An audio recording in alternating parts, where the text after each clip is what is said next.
Well, good afternoon and good evening and good morning to everyone. Thank you again for taking the time to join us for this next installment of the HNA webinar series, U.S. Legislative and Incentive Update Winter 2016.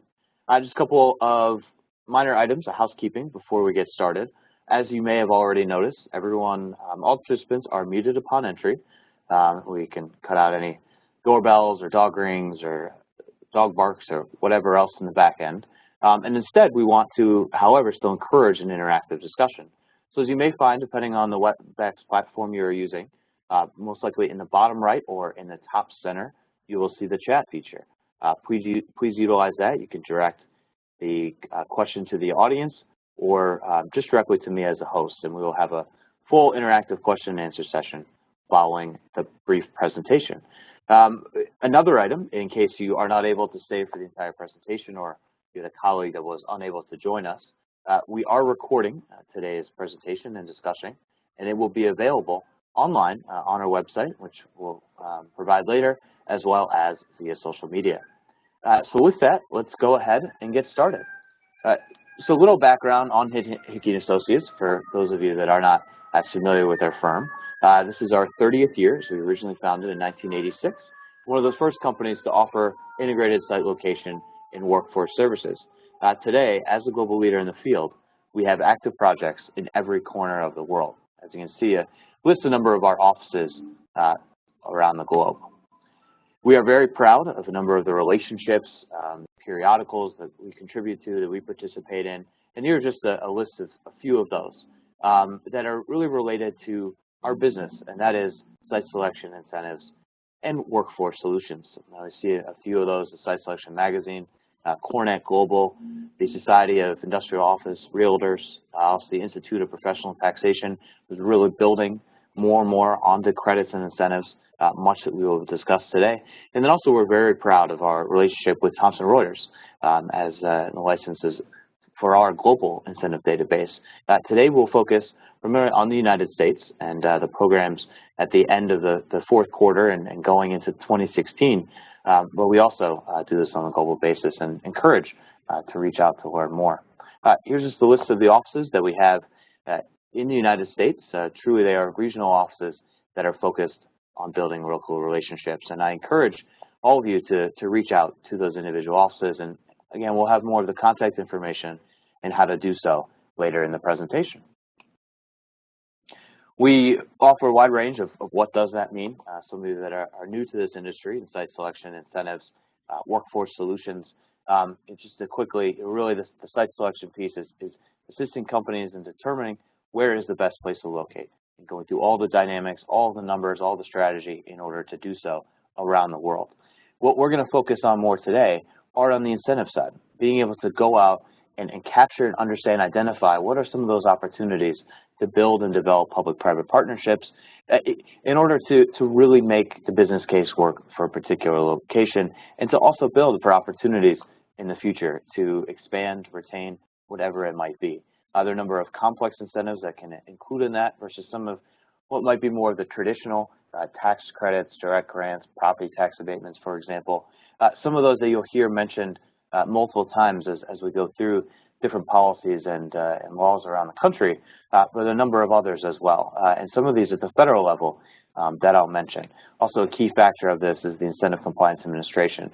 One similar trend that you'll see throughout this presentation and coming out of the report is more of a focus on a return on investment to the taxpayer, more transparency, more sunshine on these different tax incentives, credits, and grants that are throughout the country, and a key part of any corporate leader when pursuing these. It should never be a reason to hesitate on whether or not to pursue these incentives, but it's important to know exactly what is entailed in this and what is the long-term potential risks and needs that would be going forward with when capturing incentives.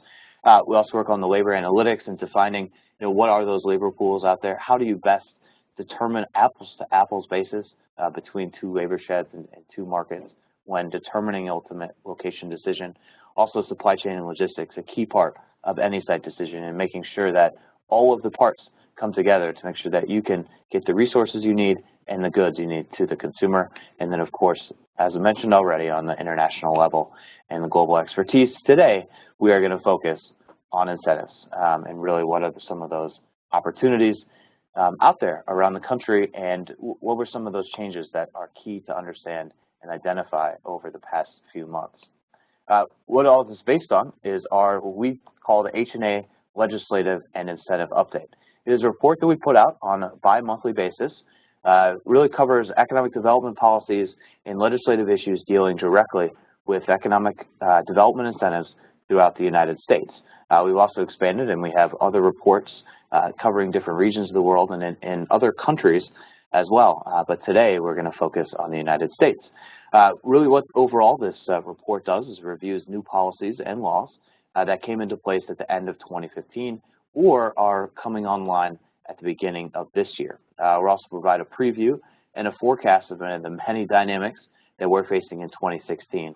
Not necessarily looking at the federal election side, which many are beginning to tune into, but overall what we're looking at in economic development policies. Looks at the federal level, some of those legislative updates in rule changes that have been in place, many that just came in line at the end of 2015, as well as a state-by-state update of the policies and legislation. This presentation today is not going to be an overall extensive look at each of these programs in each and every state, but what we want to do is do a high-level report on what some of those programs are that are key to know as a corporate leader. And we will go through those. I am pleased that I am joined by one of my esteemed colleagues, Mohammed Shahan, based out of our New York City office, who will also be running through a number of these policies and key legislative drivers throughout this presentation. At the federal level, each and every year we have the same challenge, and that's expiring tax credits in some of these major provisions. At the end of 2015, the Congress passed, and ultimately the President signed the Protecting Americans from Tax Hikes Act, also known as the PATH Act of 2015. Many of these are very critical to businesses as well as on the personal homeowner level. Some of those key ones to really highlight for today's presentation is the R&D tax credit extension, a critical extension of the New Markets Tax Credit Program, really an incentive, a tax credit opportunity to encourage additional investment in some low income and really focused areas of the country. Also, work opportunity tax credit extension and modification, a key incentive to really induce companies to hire certain individuals. Some of those individuals that have struggled more to find work in today's modern environment. Also, the permanent extension of Section 179 expensing. And on the energy side, we also saw a few items in extension. The successful, controversial biodiesel tax credit, the new homes energy efficient credit was extended, as well as the fuel cell motor vehicles credit extension. Again, more of these details are available in the report, as well as to talk more offline with one of our experts. On the U.S. Department of Agriculture, Secretary Tom Vilsack also announced some major programs and funding over the previous year, $63 million in all in loans and grants through the Rural Energy for America program, also known as REAP, a program that has a lot of opportunity at the farm level as well as a small business throughout rural America in order to capture these loans and these grants. There's still a significant amount of funding left, and encourage when as these open through the rest of 2016 to certainly encourage to pursue where possible, and that could be anything from a feasibility study to the actual financing of a renewable energy plant. Also, grants were provided through the Biofuel Infrastructure Partnership to projects in 21 states across the U.S. Another major provision that is coming on this line, and we could do an entire webinar in itself on, is the Governmental Accounting Standards Board. It has introduced new standards for state and local governments when reporting certain tax incentives, and this will be one of those that you'll really keep an eye on over the future, over the next coming months, as some of those standards are implemented and further understood across the board for those stakeholders that it directly affects. And then before getting into the state-by-state updates, I want to again encourage everyone as an interactive discussion to please utilize the chat feature. It can be found at the top of the screen or in the bottom right, and you can direct those questions to the entire audience or just to us as a host, and we'd love to answer those as we go forward. But again, we will open up that for a more interactive question and answer session following the presentation. So now going into some of the more state-by-state updates, here you can see in the gold color are those states that we're going to focus on for today's presentation and really are more highlighted in the report itself. And we're going to take a spotlight today to begin on the state of North Carolina. There's been a lot of debate, a lot of uncertainty when it's come to some of these economic developments and incentives in the state of North Carolina. However, prior to the end of the year, in late September, Governor Pat McCrory did sign into law what has been known as the North Carolina Competes Act. I know even some other states in the Southeast, while there are, I guess, the North Carolina has become more competitive now that they have more certainty with their incentives, but also allows more certainty across in the region as well. Just to highlight a few of those programmatic changes that are significant in this, one is that the Job Development Investment Grant, one of really the core incentives in the Tar Heel State. And what this program is, it's discretionary, and it's really used to incentivize new or expanding businesses on a job creation level. It increases the statutory cap, which was always one of those on an ongoing basis, and allows for additional for high yield projects. It puts more of a focus on some of those large projects. We're looking at an investment of over $500 million, actually $550 million, and the creation of at least 1,750 jobs. Extends the program for several more years, increases the maximum withholding percentage, the key part of that program, to 80% in those Tier 1 most disparaged counties as high unemployment areas. And it also increases the job creation requirements for some of those not as affected economically as far as the formula works to 50 jobs instead of just 20, while also, as mentioned on the outset, some of those strengthened clawbacks, strengthened transparency has been put into this, requiring maintenance of operations for 150% of some of those grant terms. The One North Carolina Fund is another one, a major discretionary fund that's been used to secure for the expansion, recruitment, as well as retention. And what this basically just tweaks the local match obligations that have been put in that for the different tiers. And so really we're looking at a 3-to-1 match in the state at the lowest at Tier 1, all the way up Tier 2 being a 2-to-1, and Tier 3 being a 1-to-1 match is required in those counties. In data center infrastructure, there's a new sales tax exemption put in place that requires an investment of at least $75 million within 5 years, and allows initial investment that was made after January 1, 2012 to be applicable under this new program, and as well as creates new exemption for purchases that have been made since January 1 of this year. Many know it as one of the homes of NASCAR, and the motorsport sales tax preferences certainly continues that as the state legislature has put forward, in which here he extends the refund on any sales taxes that have been paid for aviation to move cars and parts to North Carolina or from North Carolina, and then also a refund on certain personal property related to the actual professional motorsports vehicle. And finally, just one other that I thought was very interesting from this program is on the aviation sales tax. And it's a sales tax refund for interstate passenger air carriers with a hub in North Carolina. What this does is it replaces that sales tax refund with a sales tax exemption for any gasoline or jet fuel that is sold for use in a commercial aircraft to an interstate airline. So really still encouraging, but in a different manner, as well as a sales tax exemption for certain service contracts on parts and materials maintenance and installation as well. I'm really trying to encourage North Carolina to still maintain as one of those interstate aviation hubs. So now looking in more high level on a list of the states that we do cover in this report. The state of Alabama legislature passed what is known as the Made in Alabama incentive platform, which was set to attract companies investing in creating jobs down in the heart of Dixie. Companies will now be able to offset certain taxes whenever they add jobs, build or expand in Alabama, along with the new pay-as-you-go approach, which is, I think, something more and more we're going to see, a pay-as-you-go, a post-performance is another term for it, and we're going to see that more and more throughout the country. Also, it allows for the first time tax credit carry-forward provisions for these incentives.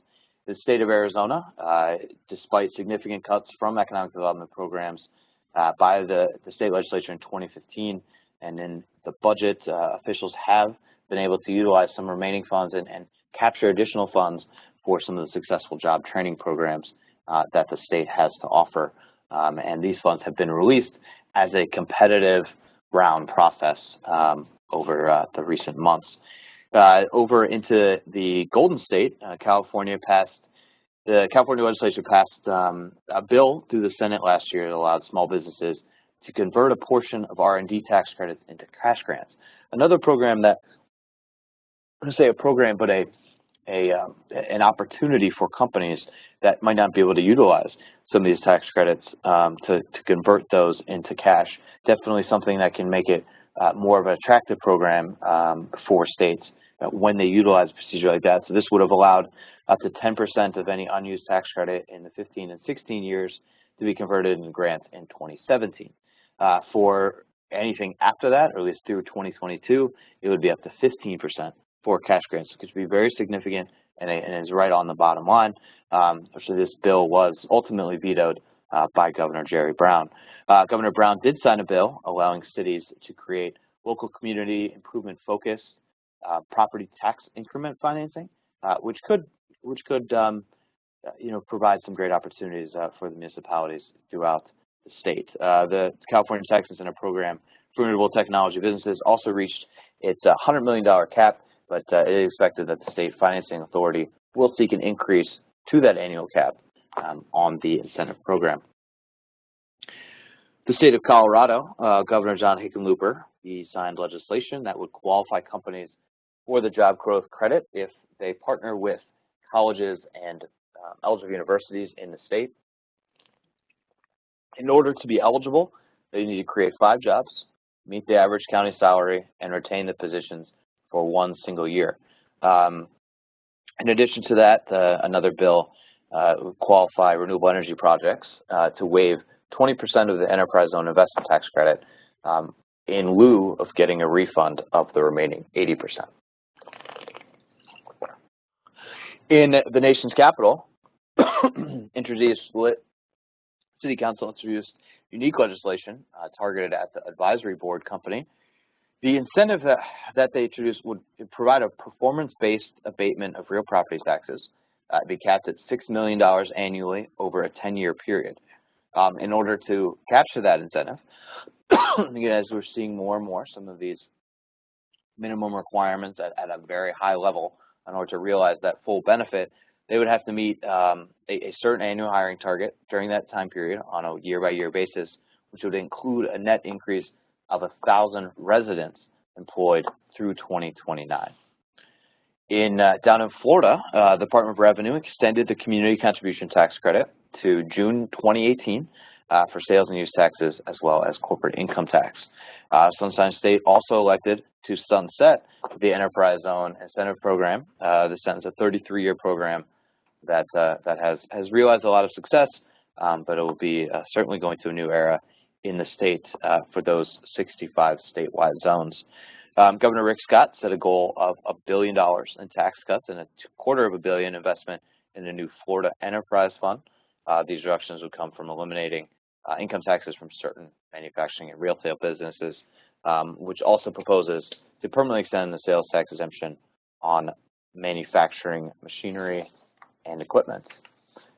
Staying in the Southeast, the Peach State, Georgia's film tax credit has been extended 2 taxable years after January 2019. Overall, the amount of the credits for what they call qualified interactive entertainment production companies must not exceed $12.5 million for each taxable year. We'll talk about another state's film tax credit in just a few moments, but it's always interesting for the state of Georgia, as many of you see on movies, on TV shows.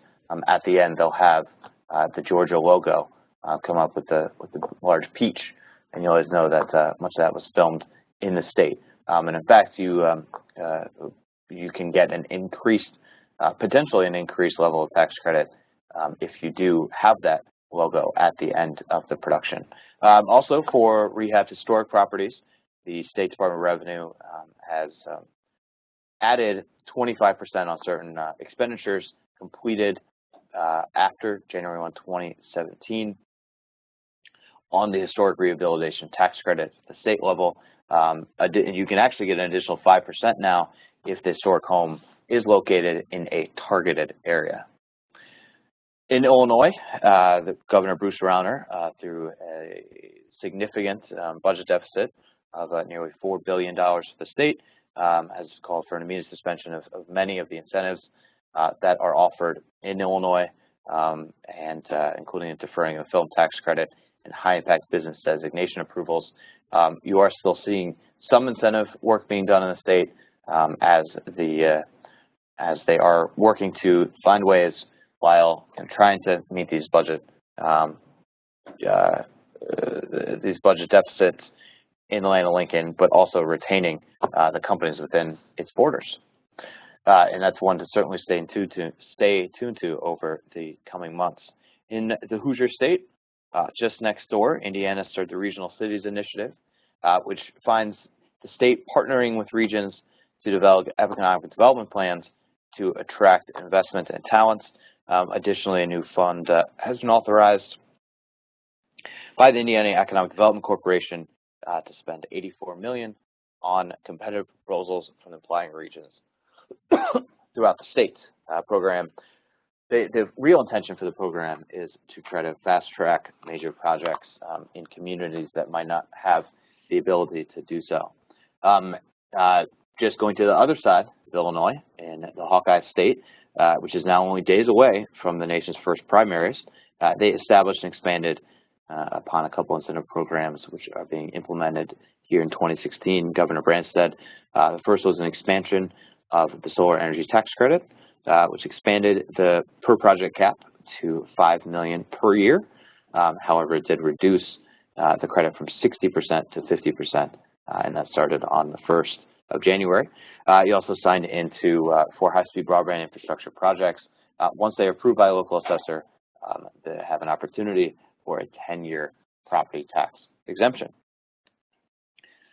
Going down to Kentucky, in the Bluegrass State, the Economic Development Office is accepting one of the more successful programs, the Angel Investment Tax Credits. So qualified investment applications are now being received.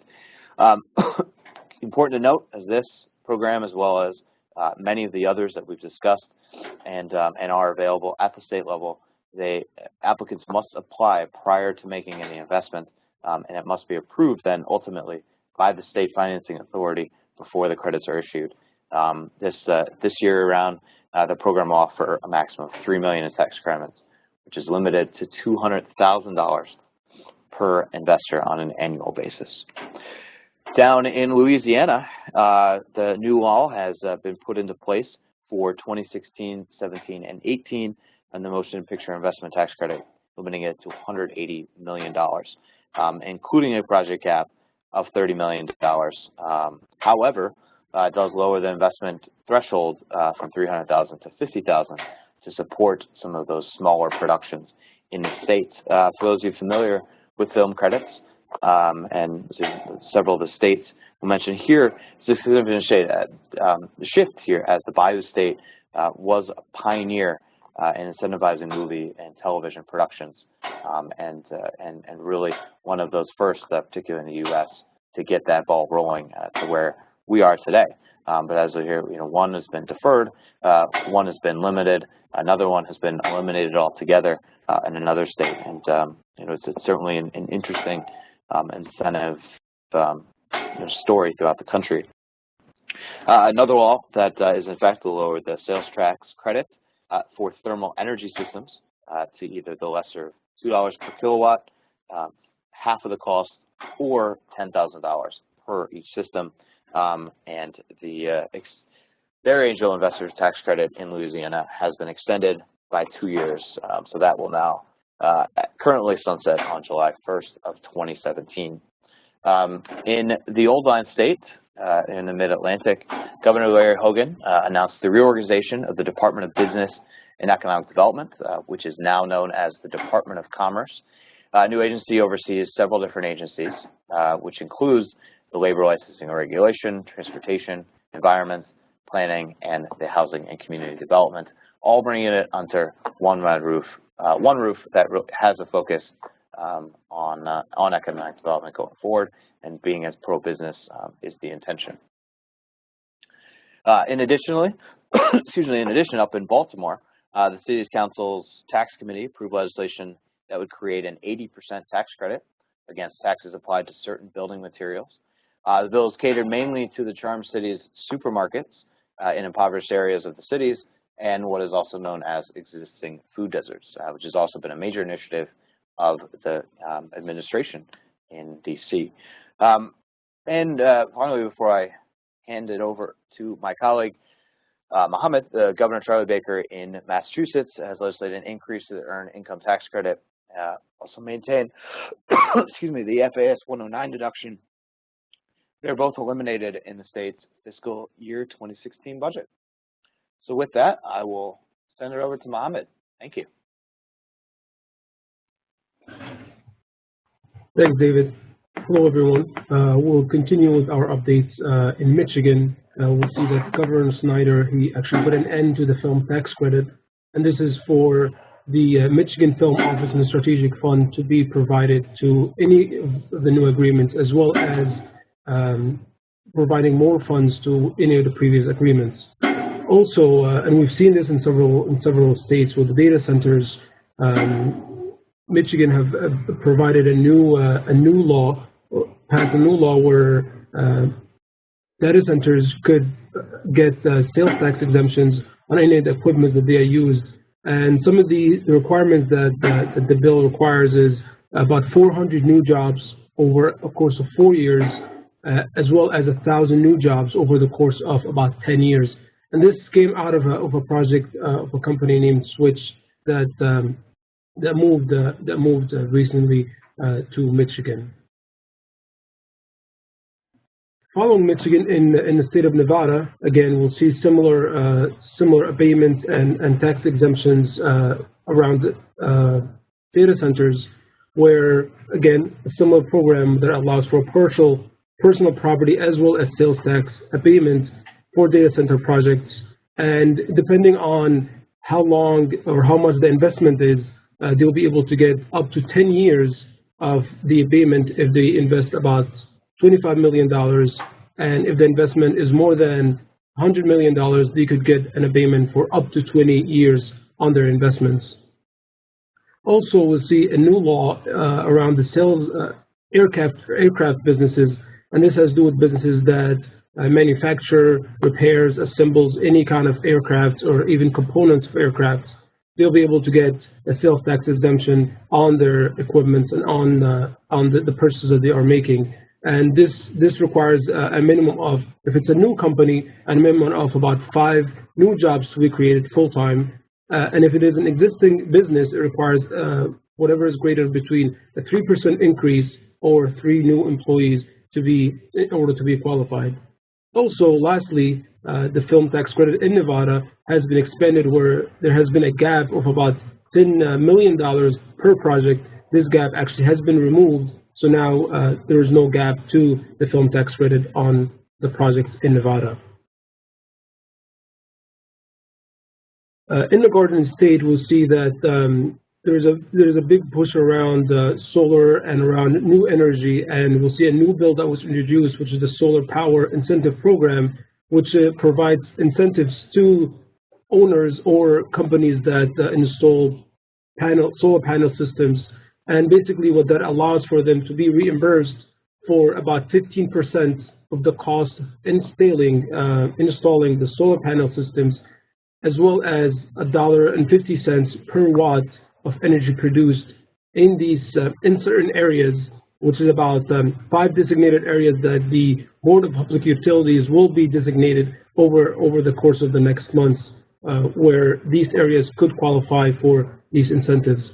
Also, we actually see this in 2 states, New Jersey and Ohio, which we will talk about later in the presentation, where a bill has been introduced that limits some of the companies that have been defaulted in the past in certain loans and loans guarantees that the state have provided to them, and basically that kind of means that any companies that don't pay their loans back, or there's a delay in their payment, or there's a problem in their payment, they actually will be prohibited to be offered any incentives, any grants in the future, and we'll see a similar bill that took place in Ohio as well.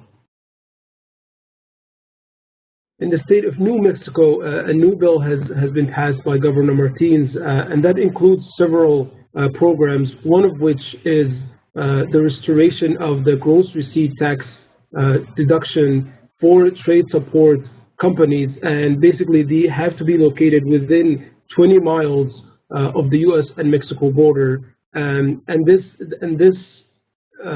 bill has been extended from January 1st, 2016, all the way until December 31st of 2020. Another piece of that law, which is the angel investment credit expanded, where it has been issued to an aggregate of $2 million that will be put on that credit in order to be provided to companies in the future. Also, lastly, to the technology jobs tax credits, it has been expanded. That includes also R&D projects. So the name has been changed to Technology Jobs and Research and Development Tax Credit Act. Similar provisions, but it has been expanded to other R&D incentives and R&D projects. Lastly, in the state of New Mexico, there's a new energy plan that again Governor Martins have been put into place, and this is still more details to be provided in the future. And she mentioned how that this plan is going to involve from nuclear to fossil fuels, to solar and wind, and this is a way for them to spur some of the growth in that area of new energy and clean energy moving forward. And we will have more details on that plan specifically in the future. Moving over to the Empire State, where about 12 brownfield opportunity areas have been announced by Governor Cuomo, and again these are distressed areas where new projects are going to affect greatly that community if it comes in. So 12 new areas have been designated in the state of New York.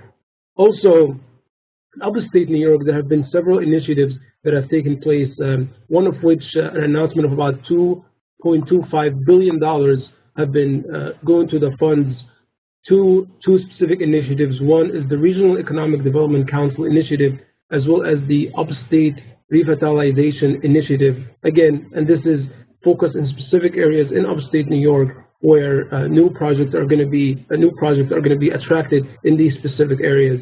Also, the governor has established a new competition in the end of 2015, which basically a total of $1.5 billion are going to be designated to 3 regions, and each region is going to be provided with about $500 million and over a course of 5 years, and these will support specific projects that create jobs, strengthen the economy, and so on in these locations.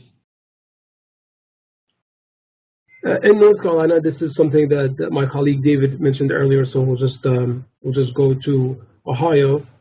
In Ohio, a new bill has been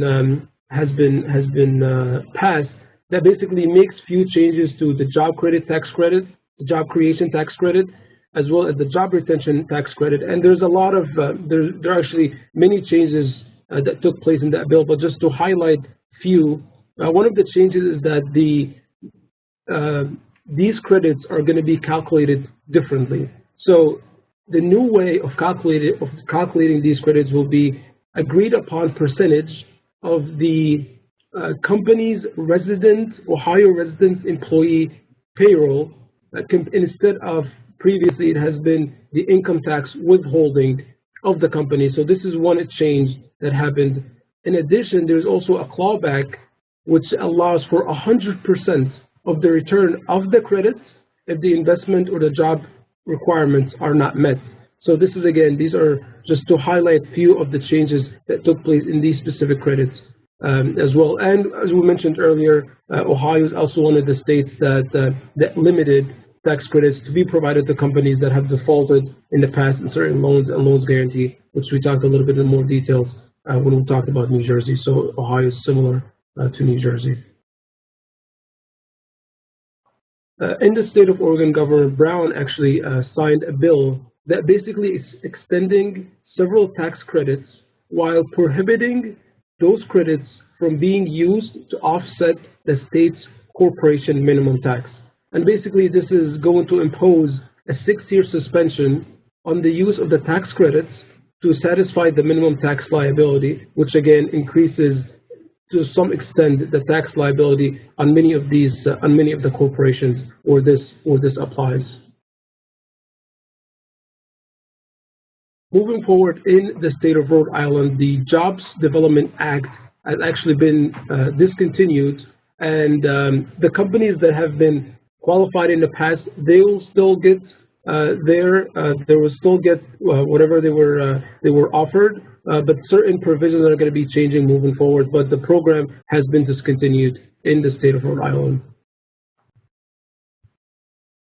In South Carolina, actually, the Department of Revenue issued a letter to certain investors of the Angel Investor Tax Credit, and basically this is to remind them to submit their applications during the year of 2015. And the letter also mentions that the applications of the investors should be given before December 31st of the year where they are making the investment in order for them to be qualified for the tax credit. So the letter was just basically a reminder to the investors and the companies who are involved in that specific tax credit. In the state of Tennessee, there's actually a new legislation that passed the government, which basically kind of restricts a little bit of the powers of the local government. So the legislation stops the local government from enacting any charter provision, ordinance, resolution, or regulations that requires a company bidding on a public construction project to employ individuals that reside within their jurisdictions. And again, we'll see how some of these changes that take place, and later on in the year, we'll see how this is going to affect a lot of the companies and a lot of the incentives that are taking place in that state. In Texas, we see that there has been a cut to the moving image industry incentive program, which is again similar to some of the film tax credit programs in other states. And actually, the bill has slashed about $63 million from that program on the state budget. And this is a program that started around 2018, again, to attract film industry production and all that. And this is actually about 2/3 of the budget, so you can imagine it's a pretty big slash. Also, there has been few revisions to the taxes enterprise fund, and this is something that we mentioned before during our spring of 2015 legislative update, where Governor Abbott announced that he will end the Emerging Technology Fund, and the money from that are going to be split between the taxes enterprise fund as well as some of the new initiatives that he's starting that has to do with public university systems. And another provision that was announced during that time to the Texas Enterprise Fund, where the legislative process of getting the fund is going to be shortened from 90 to 30 days. So again, they're still working on that, and in the very near future, we'll see that 90-day process going to be shortened into a 30-day in the future. Two more states to go. In the state of Virginia, two of the new credits or two of the new changes that have taken place, which is the R&D tax credits. This has been actually grown from a $6 million gap to a $7 million gap. So again, we'll see Virginia and as well as other states that were mentioned in the past of pushing for a lot of these R&D projects to come into the locality, as well as the investor tax credit is going to be increased from a $5 million gap to a $9 million gap. And this is, again, going to be funding projects that come to the state, they hire, they make new jobs, and so on. Lastly, in the state of Washington, we see that there's a new property tax exemption that have been extended, and this is again for any new constructions or industrial and manufacturing facilities in specific targeted urban areas, and we'll see that a lot of these distressed areas that the state is pushing for projects in these specific areas to grow and to grow the economy in that area. And last but definitely not least, the Department of Revenue in Washington has announced that the commute trip reduction tax credit, which is again is offered to employers who provide reduction incentives to their employees, it has been extended all the way until July 1st of 2024. And there has been also a gap that has been extended to about $2.7 million over the course of the year. So with that, we end our state-by-state updates, and I'll send it back to my colleague David in case you guys have any questions. All right, thank you very much, Mohammed. Truly appreciate you running through all those. Mohammed has become one of the leading analysts in the industry now. I apologize for the noise in the back end. Our radiator here in the New York City office has decided to act up right while we're in the middle of this. Folks have asked through the chat box, where is this report available? And it is on our website at www.hickey&associates.com. You can also find it and join the conversation on social media, on both Twitter as well as on LinkedIn.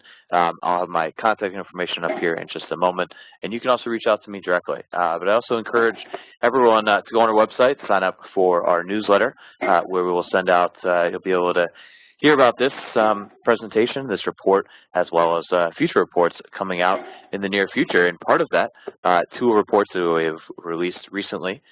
One of those, an H&A Site Trends report on Asia Pacific. We will be hosting a webinar tomorrow at this same time and channel. Michael Campbell, one of our principals from Sydney in Australia, will be hosting that webinar. And then on Thursday, we will have another one focusing on the automotive sector, some of the trends, so infrastructure, labor, and other policies in Mexico, one of the fastest growing sectors in the country. And that will be on Thursday from 2 p.m., hosted by Juan Gallardo, principal out of Miami, Florida. Again, as promised, my contact information there on the screen. Please feel free to contact me directly. As mentioned on Twitter, our handle is @SiteTrend. That's @SiteTrend. And we encourage everyone to join the conversation. Now, as mentioned, we've been utilizing the chat box as a way to drive this interactive discussion today.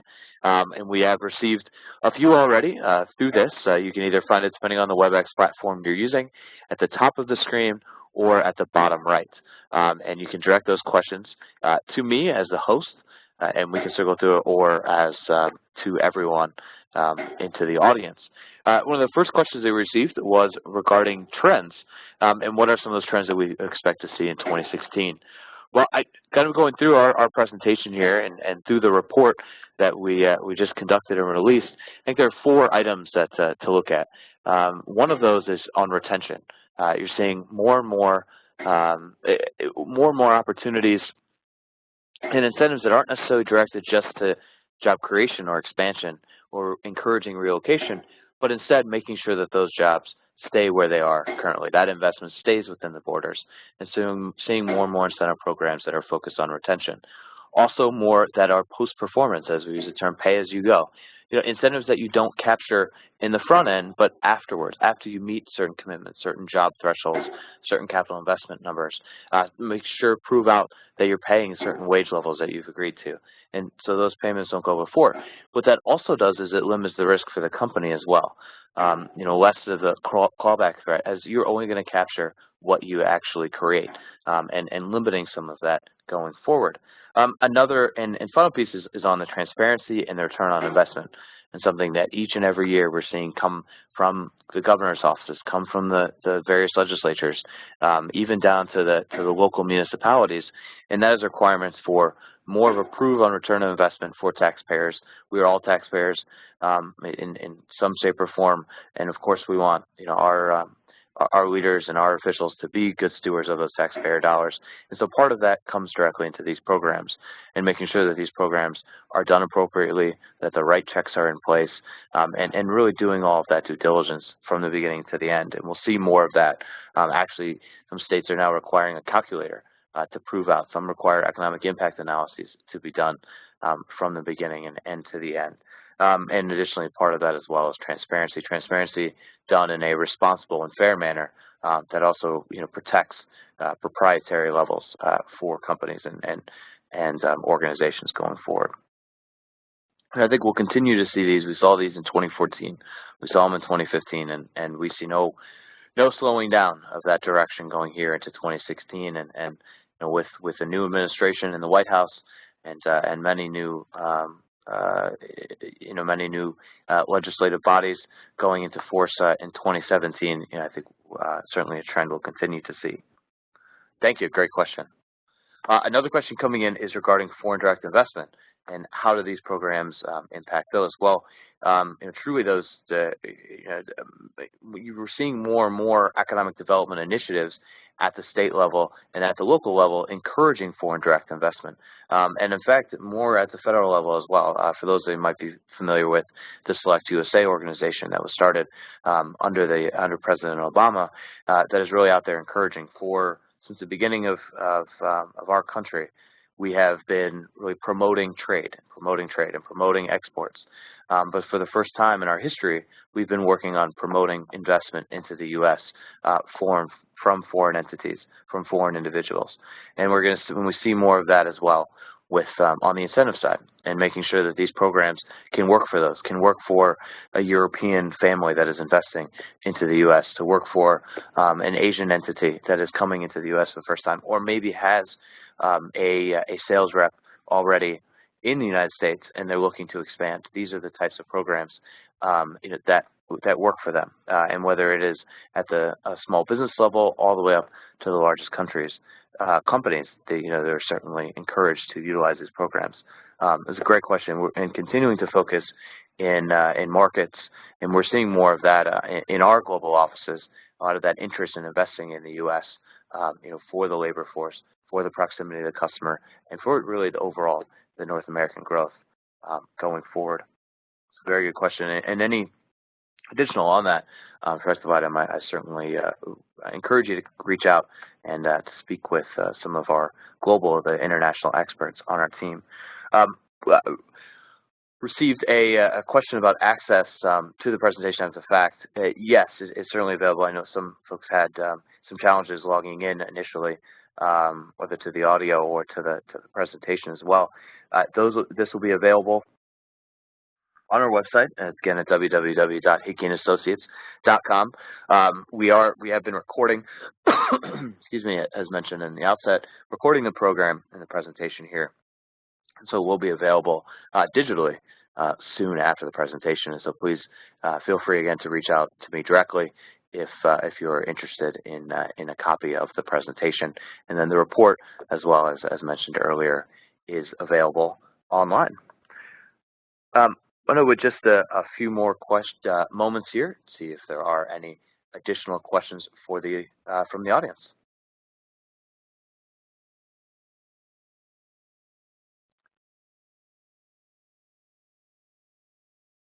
Question about some of the international reports that we put together that are on the same line as this. Again, those are available on our website. Two of those reports on the global really on the global realm. As mentioned before, the webinars that will be held tomorrow and on Thursday. Tomorrow's is a site trends report that is focusing on Asia Pacific and really breaking down a dozen of the countries in the Asia Pacific region, looking at certain labor trends, looking at other key economic indicators, also looking at some of the incentive opportunities and what some of those trends are throughout the region and through those dozen countries. Also, as mentioned earlier, the H&A Mexico Automotive Update, which is really looking at the trends that's going on in the Mexican automotive industry and how is that being driven through, where's site selection strategy coming in? Where are some of these labor demographics? Where are some of those incentives? And how is that all interconnected today with North America? And again, all those are available on our website and encourage you to participate in these webinars. Again, complimentary as well. We'll also be continuing throughout the year. This is really kicking off the 2016 season for H&A webinars. So we encourage you to please stay tuned. And if you're not currently on the mailing list, you can email me directly, or you can also sign up through our website. All right, with that, I want to thank everyone again for taking the time out of their busy schedules to join our conversation today and for the U.S. Legislative and Incentive Update, Winter 2016. So thank you again, and